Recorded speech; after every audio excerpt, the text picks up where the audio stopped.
امریکہ اور ایران کے درمیان تنازع ختم کرنے کی غرض سے ایک معاہدے تک پہنچنے کے لیے 60 دن کی مہلت ختم ہو رہی ہے،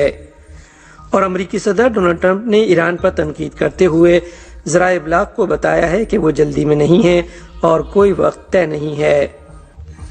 ٹرمپ نے یہ بات فاکس نیوز کے ساتھ ایک فون انٹرویو میں پیر کے روز کہی ہے۔ انہوں نے عمان کو بھی آبنائے ہرمز کے کنٹرول پر تہران کے ساتھ اس کے متوازی مذاکرات کے بارے میں خبردار کیا۔ ٹرمپ نے عمان کو دھمکی دی کہ اگر وہ راستے میں آیا تو اس پر بمباری کر دی جائے گی۔ ٹرمپ نے یہ دعویٰ بھی کیا کہ واشنگٹن ایران کے سپاہ پاسداران انقلاب کے ساتھ خفیہ ذرائع کے توسط سے رابطہ کاری کر رہا ہے، لیکن ایران کی تسنیم نیوز ایجنسی کی یہ خبر ان کے بیانات سے متضاد ہے۔ اس نے پاسداران انقلاب کے ایک ترجمان کا حوالہ دیا ہے جنہوں نے براہ راست بات چیت کے بارے میں ٹرمپ کے دعوے کی تردید کرتے ہوئے اسے ان کا ذہنی تصور قرار دیا۔ خبر رساں ادارے رائٹرز نے ایک اعلیٰ ایرانی عہدیدار کا یہ کہتے ہوئے حوالہ دیا ہے کہ اگر امریکہ عبوری امن معاہدے پر ہفتوں کے اندر اندر عمل درآمد کرنے میں ناکام رہا تو تہران حملے شروع کر سکتا ہے۔ مذکورہ عہدیدار نے خبردار کیا کہ تہران اب اپنی پالیسی کو دفاعی سے مکمل طور پر جارحانہ کی طرف لے جا رہا ہے اور وہ آبنائے اور وسیع خطے میں کشیدگی بڑھانے کے لیے تیار ہے۔ روسی وزیر خارجہ سرگئی لاوروف نے کہا ہے کہ انہوں نے صدر ولادیمیر پوٹن کے روس کے زیر کنٹرول 4 جزائر میں سے ایک کے حالیہ دورے پر ٹوکیو کے احتجاج کے بعد جاپان کے سفیر کو طلب کیا ہے۔ جاپان ان جزائر پر ملکیتی دعویٰ کرتا ہے۔ لاوروف نے پیر کے روز نامہ نگاروں کو بتایا کہ جاپان نے یہ کہہ کر مکمل طور پر ناقابل قبول بیانات دیے ہیں کہ روسی صدر روسی سرزمین کا دورہ نہیں کر سکتے۔ 4 جزائر پر مشتمل یہ شمالی علاقہ جات روس کے زیر انتظام ہیں۔ جاپان ان پر ملکیتی دعویٰ رکھتا ہے۔ جاپانی حکومت کا کہنا ہے کہ دوسری جنگ عظیم کے بعد ان جزائر پر غیر قانونی قبضہ کیا گیا۔ جاپان کی وزیر اعظم تاکائیچی سنائے نے جمعرات کے روز اس بات پر زور دیا تھا کہ یہ جزائر تاریخی حقائق کی روشنی اور بین الاقوامی قانون کی بنیاد پر جاپان کا موروثی علاقہ ہیں۔ انہوں نے نشاندہی کی کہ پوٹن کا دورہ جزائر پر حکومت جاپان کے مستقل موقف سے مطابقت نہیں رکھتا۔ جاپانی وزیر خارجہ موتیگی توشیمیتسو نے احتجاج ریکارڈ کروانے کے لیے روس کے سفیر نیکولے نوزدریف کو طلب کیا۔ امریکہ کے صدر ڈونلڈ ٹرمپ کے ایلچی اور داماد جیرڈ کشنر غزہ کی صورتحال پر حالیہ دنوں میں حماس اور اسرائیل کے رہنماؤں سے ملاقاتیں کر رہے ہیں۔ انہوں نے پیر کے روز اسرائیلی وزیر اعظم بنجامن نیتن یاہو سے ملاقات کی۔ اسرائیلی اخبار ہاریٹس کا کہنا ہے کہ یہ ملاقات یروشلم میں ہوئی اور 3 گھنٹے تک جاری رہی۔ مذکورہ اخبار نے کہا ہے کہ اس میں بورڈ آف پیس کے ارکان بھی شامل تھے جو غزہ میں عبوری حکومت کی نگرانی کے لیے ٹرمپ کا تشکیل کردہ کثیر القومی ادارہ ہے۔ اسرائیلی وزیر اعظم کے دفتر نے کہا کہ نیتن یاہو اور بورڈ آف پیس نے گہری اور تعمیری بات چیت کی۔ اس نے بتایا کہ انہوں نے عملی گروپوں کی تشکیل پر اتفاق کیا ہے جن میں سے ایک گروپ غزہ کو غیر مسلح اور غیر فوجی بنانے کے لیے ہے۔ گزشتہ ماہ بورڈ آف پیس نے حماس کو غیر مسلح کرنے اور اسرائیلی فوجیوں کو واپس بلانے کا لائحہ عمل جاری کیا تھا، لیکن نیتن یاہو نے اصرار کیا ہے کہ اسرائیلی فورسز اس وقت تک انخلا نہیں کریں گی جب تک کہ اسلامی گروپ حماس مکمل طور پر غیر مسلح نہیں ہو جاتا۔ کشنر نے گزشتہ روز حماس کے موجودہ رہنما خلیل الحیہ سے مصر میں ملاقات کی تھی۔ بعد ازاں ٹرمپ نے فاکس نیوز سے گفتگو کرتے ہوئے کہا کہ اسرائیل کو غزہ پر حملہ نہیں کرنا چاہیے کیونکہ ان کا کہنا تھا کہ حماس نے ہتھیار ڈالنے پر اتفاق کر لیا ہے۔ امریکی صدر ڈونلڈ ٹرمپ نے کہا ہے کہ شمالی کوریا کے رہنما کیم جونگ ان نے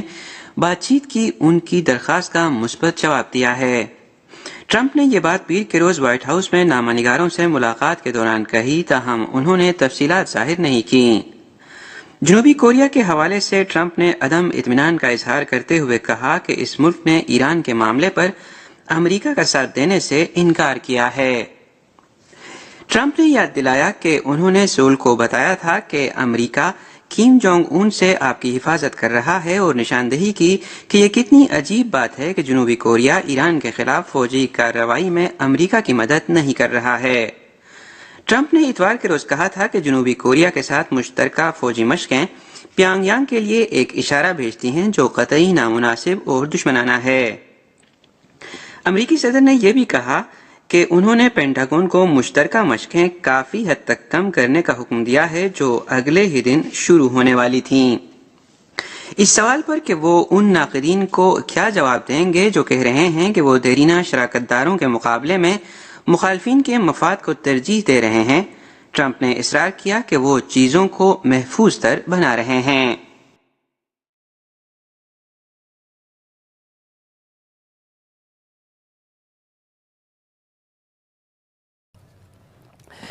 اسلامی جمہوریہ ایران کی پارلیمنٹ کے اسپیکر ڈاکٹر قالیباف نے کہا ہے کہ جب تک امریکہ مفاہمتی یادداشت کی پابندی نہیں کرتا، محاصرہ ختم نہیں ہوتا، منجمد اثاثے آزاد نہیں کیے جاتے، تیل کی پابندی نہیں اٹھائی جاتی، سبھی محاذوں پر فوجی کارروائیوں اور دھمکیوں کا سلسلہ بند نہیں ہو جاتا اور امریکہ ان تمام دیگر شرائط پر عمل نہیں کرتا جنہیں اس نے مفاہمتی یادداشت میں قبول کیا ہے، اس وقت تک آبنائے ہرمز نہیں کھلے گی۔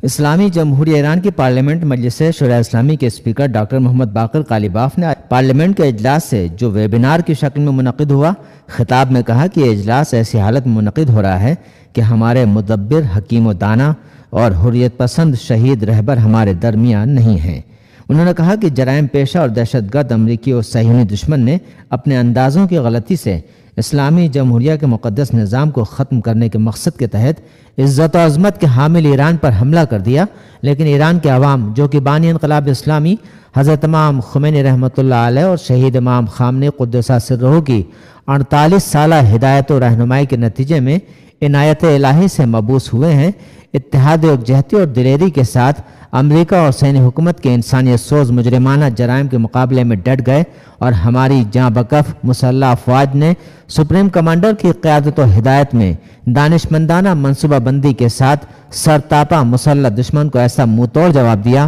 کہ پوری دنیا نے آزاد و خود مختار اور سربلند و سرفراز ایران کی فتح و کامیابی کا اعتراف کر لیا۔ اسپیکر ڈاکٹر قالیباف نے کہا کہ دشمن نے لاچاری میں جنگ کے خاتمے کی مفاہمتی یادداشت قبول کی تھی اور جیسا کہ توقع بھی تھی، اس نے بہت جلد اپنے وعدوں اور عہد و پیمان سے منہ موڑ لیا تاکہ اپنی سنگین سیاسی شکست کی تلافی کر سکے۔ لہٰذا ضروری ہو گیا تھا کہ فوجی میدان میں سرگرم قوتیں سفارتکاری کے میدان میں سرگرم سپاہیوں کی حمایت میں آ جائیں، دشمن کے عہد شکنی کا محکم جواب دیں اور اس کو دکھا دیں کہ ایرانی قوم اپنی وحدت، شجاعت اور دانشمندی کے ساتھ اپنے حقوق کے حصول میں ذرہ برابر کوتاہی سے کام نہیں لے گی۔ ایرانی مقننہ کے سربراہ نے کہا کہ آج بھی ہم رہبر انقلاب اسلامی کے معین کردہ فرائض اور تدابیر کے مطابق عقل اور طاقت کی منطق نیز سفارتکاری کا اور فوجی میدان کی ہم آہنگی کے ساتھ توہم اور وسواس میں مبتلا امریکہ کو ایرانی عوام کے حقوق انہیں دلانے پر مجبور کرنے کے لیے کوشاں ہیں۔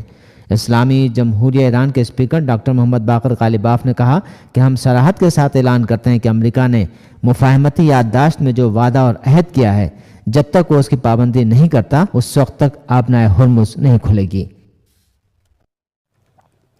ایران نے آبنائے ہرمز سے متعلق امریکی صدر ڈونلڈ ٹرمپ کے نئے دعوے کو مسترد کرتے ہوئے سخت رد عمل دیا ہے۔ قانونی اور بین الاقوامی امور میں ایران کے نائب وزیر خارجہ کاظم غریب آبادی نے کہا ہے کہ جس طرح ٹرمپ نے خلیج فارس کا نام درست انداز میں لکھا، اسی طرح بہت جلد اپنائے ہرمز کے بارے میں ان کی غلط فہمی بھی دور ہو جائے گی یا ایران خود ان کے وہم و گمان کی اصلاح کرے گا۔ یہ بیان ٹرمپ کے اس تازہ دعوے کے بعد سامنے آیا جس میں انہوں نے social media platform Truth Social پر اپنائے ہرمز کی تصویر شیئر کرتے ہوئے اسے امریکہ کا نیا علاقہ قرار دیا۔ کاظم غریب آبادی نے اس سے قبل بھی ٹرمپ کے اس دعوے کو مسترد کرتے ہوئے واضح کیا تھا کہ اپنائے ہرمز کو نہ ٹویٹس کے ذریعے، نہ طیارہ بردار بحری جہاز کے ذریعے اور نہ ہی کسی حکم یا تقریر کے ذریعے قبضے میں لیا جا سکتا ہے۔ انہوں نے کہا کہ ایران امریکی دھمکیوں سے خوف زدہ نہیں ہوگا اور طاقت کے مظاہرے سے بھی مروب نہیں ہوگا۔ غریب آبادی نے مزید کہا کہ حقیقت یہ ہے کہ ابنائے ہرمز ایران کا تھا، ایران کا ہے اور ایران کا ہی رہے گا۔ پاکستان کی سپریم کورٹ نے اس ملک کے سابق وزیر اعظم اور بانی P T I Imran Khan کے علاج اور اہل خانہ سے ملاقاتوں کے معاملے پر سماعت کرتے ہوئے انہیں ہفتے میں 1 روز اہل خانہ سے ملاقات کی اجازت دینے کا حکم دیا ہے۔ عدالت نے پی ٹی آئی کو عمران خان کے علاج کو سیاسی معاملہ بنانے سے بھی روک دیا۔ جسٹس شاہد وحید کی سربراہی میں 3 رکنی بینچ نے بانی P T I Imran Khan سے ملاقات اور علاج سے متعلق درخواستوں پر سماعت کی۔ سپریم کورٹ نے کہا کہ میڈیکل بورڈ تشکیل دیا جائے، بانی P T I Imran Khan کو مکمل سیکورٹی میں اسپتال منتقل کیا جائے، اسپتال کے باہر امن و امان کی صورتحال متاثر نہیں ہونی چاہیے۔ پاکستان کی عدالت عظمیٰ نے بانی P T I Imran Khan کو شفا انٹرنیشنل اسپتال منتقل کرنے کی درخواست پر عبوری حکم جاری کرتے ہوئے کہا کہ شفا انٹرنیشنل اسپتال ڈاکٹرز کا بورڈ تشکیل دے، عمران خان کی بہن ڈاکٹر عظمیٰ اور ذاتی معالج اس میں موجود ہوں گے۔ جسٹس شاہد وحید نے کہا کہ بہنوں سے ملاقات کوئی احسان نہیں ہے بلکہ عمران خان کا بنیادی حق ہے۔ عدالت نے 3 سال کے دوران ان کی بہنوں سے ہونے والی ملاقاتوں اور بچوں سے بات کرانے کا مکمل ریکارڈ بھی طلب کر لیا۔ جسٹس نعیم اختر افغان نے انجیوگرافی کے حوالے سے سوال کیا کہ جس پر بتایا گیا کہ یہ جیل کے بجائے اسپتال میں ممکن ہے۔ عدالت نے اڈیالہ جیل حکام کو آئندہ سماعت پر ریکارڈ سمیت پیش ہونے کی ہدایت کرتے ہوئے کیس کی سماعت گرمیوں کی چھٹیوں کے بعد تک ملتوی کر دی۔ عراق کے مزاحمتی گروپ کتائب حزب اللہ کے سیکورٹی عہدیدار نے ایک بیان میں عراقی حکومت کے ساتھ کسی بھی قسم کی بات چیت کے لیے 4 شرطیں رکھی ہیں۔ موصولہ رپورٹ کے مطابق عراق کے مزاحمتی گروپ کتائب حزب اللہ کے سیکورٹی عہدیدار ابو مجاہد العصاف نے منگل کی صبح ایک بیان میں بغداد حکومت کے ساتھ کسی بھی قسم کی بات چیت کے لیے 4 شرائط کا اعلان کیا ہے۔ العصاف نے اس بیان میں کہا کہ ہم اپنے بزرگوں اور دانشمند رہنماؤں سے یہ توقع کرتے ہیں کہ وہ منتخب وزیر اعظم کی وجہ سے پیدا ہونے والے سیکورٹی کے شعبے میں عدم توازن کی اصلاح کے لیے مل کر کام کریں تاکہ کسی کے پاس کوئی عذر باقی نہ رہے اور اس استحکام کو یقینی بنایا جائے، نیز عزت و وقار کا تحفظ ہو اور کوئی بھی ایسا اقدام عمل میں نہ لایا جائے جو دشمنوں کے خوش ہونے کا باعث بنے۔ انہوں نے حکومت کے ساتھ کسی بھی بات چیت کے لیے عراق کی اسلامی مزاحمت کی جانب سے مقرر کردہ شرائط کی وضاحت میں کہا کہ ہماری شرطوں میں عراق سے امریکی قابض افواج کا انخلاء اور ان کے واپس نہ آنے کو یقینی بنانا، امریکی تسلط سے سیاسی اور اقتصادی فیصلوں کی آزادی، شمالی عراق سے ترک افواج کا انخلاء اور کردستان کے علاقے میں پیش مرگہ افواج کو تحلیل کیا جانا شامل ہے۔ کتائب حزب اللہ کے عہدیدار نے عراقی وزیر اعظم علی الزیدی کو تنقید کا نشانہ بناتے ہوئے کہا کہ انہوں نے شیعوں سے نفرت کرنے والے امریکی خصوصی ایلچی ٹام باراک کی باتوں پر کان دھر کر ملک کے حالات خراب کیے ہیں۔ العصاف نے زیدی کو یہ دھمکی بھی دی ہے کہ اگر کتائب حزب اللہ کے خلاف معاندانہ کارروائیاں جاری رہیں تو جوابی اقدامات کیے جائیں گے۔ پاکستان نے ہندوستان کے وزیر داخلہ امت شاہ کے اس دعوے کو مسترد کر دیا ہے کہ ہندوستان میں بڑے پیمانے پر ہونے والی انسداد دہشت گردی کارروائی کے دوران گرفتار کیے گئے 200 سے زائد افراد کا تعلق پاکستان سے ہے۔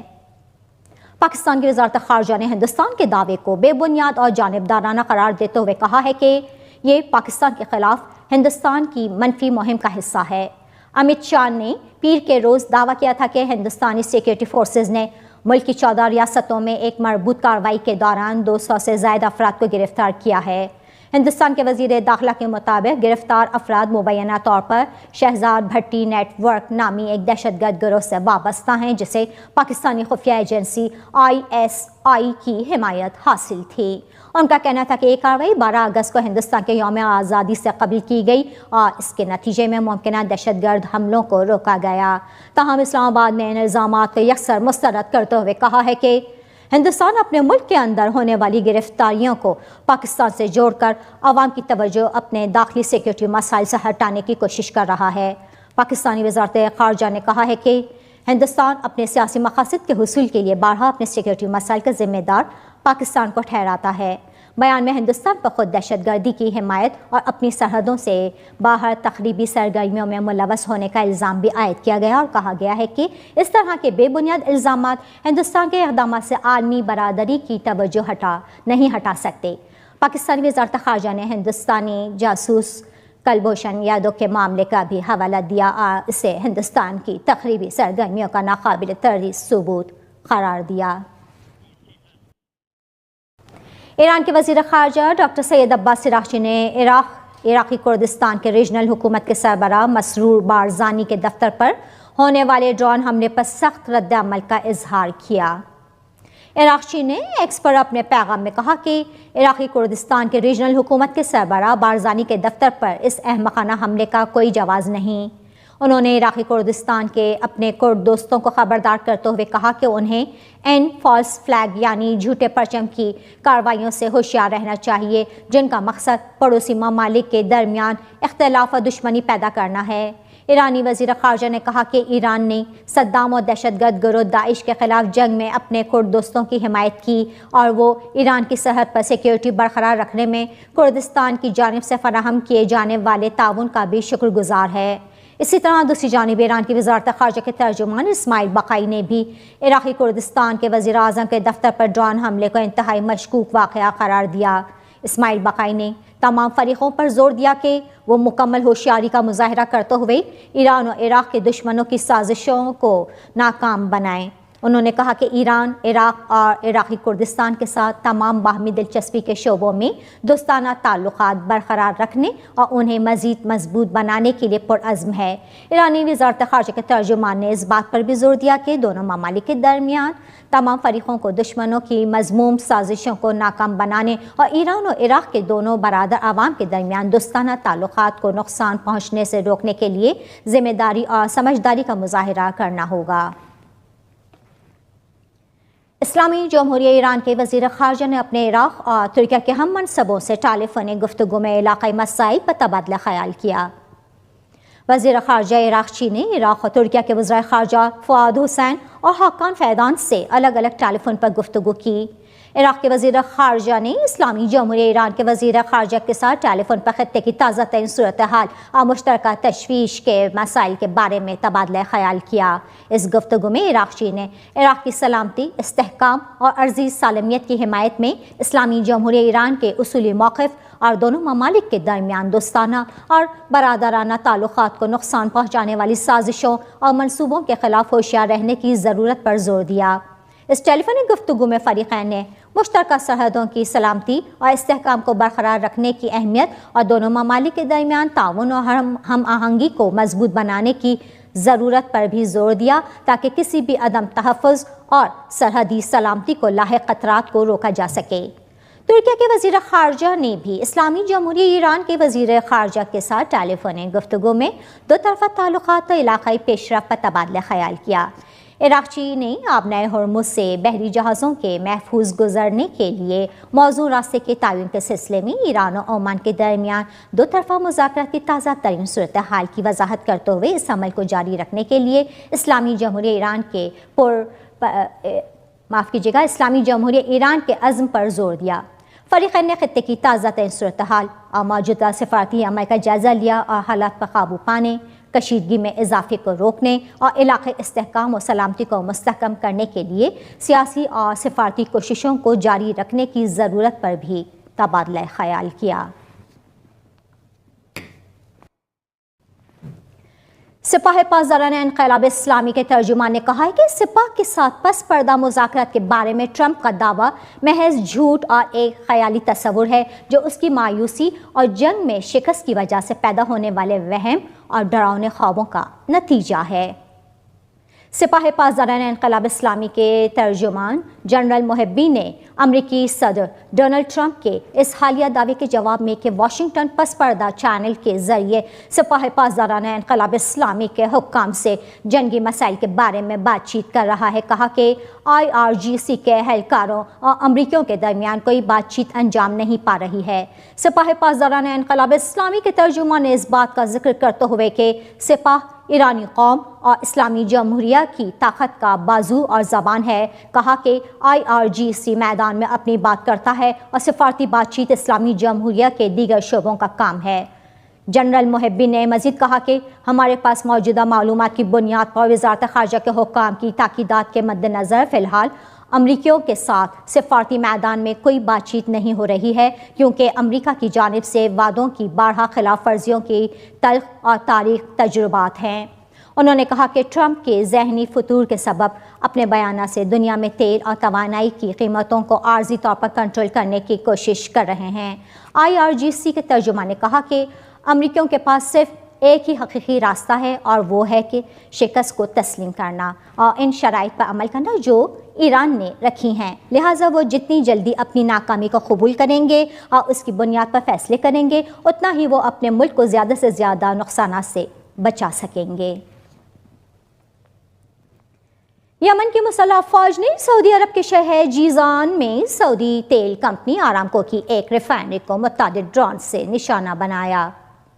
یمنی خبر رساں ایجنسی سبا کے مطابق ایک یمنی فوجی ذریعے نے بتایا کہ یمنی فورسز نے ڈرونز کے ذریعے جیزان میں واقع آرامکو کی ریفائنری کو ہدف بنایا۔ اس سے ایک روز قبل یمن کی مسلح افواج کے ترجمان بریگیڈیئر جنرل یحییٰ سری نے بھی سعودی عرب سے منسلک ایک فوجی بحری جہاز اور اس کے ساتھ موجود 4 فوجی کشتیوں کو بحیرہ احمر میں المخا کے ساحل کے سامنے نشانہ بنانے کا اعلان کیا تھا۔ یحییٰ سری نے کہا کہ اس کارروائی میں متعدد بیلسٹک میزائل استعمال کیے گئے جو درست نشانے پر لگے۔ یمنی ترجمان کا کہنا تھا کہ حملے کے نتیجے میں سعودی فوجی بحری جہاز مکمل طور پر آگ کی لپیٹ میں آ گیا، جبکہ اس کے ساتھ موجود بعض کشتیاں ڈوب گئیں اور دیگر کشتیوں میں بھی آگ لگ گئی۔